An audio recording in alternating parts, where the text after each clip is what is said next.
नमस्कार आपण मानक daily life with Odia channel को स्वागत।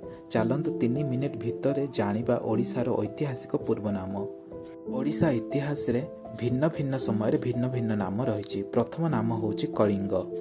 कलिंग नाम पुराण और महाभारत जना पड़ी। पुराण अनुसार कलिंग हेउचंती राजा बाली राणी सुधिष्णांक पुत्र। ओडिशार द्वितीय नाम होची उत्कल। महाभारत अनुसार कर्ण उत्कल को जय करथिले।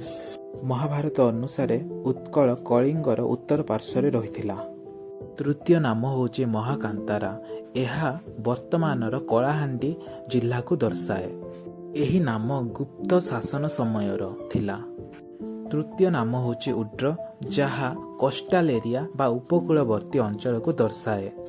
पंचम नाम होची अड्र, जहा अड्र ट्राइब रु आसी अछि।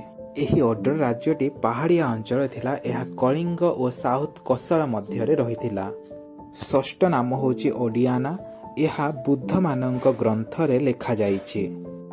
सप्तम नाम होची कमल मंडल। कुहा जाए यह वर्तमान कलाहांडी जिला।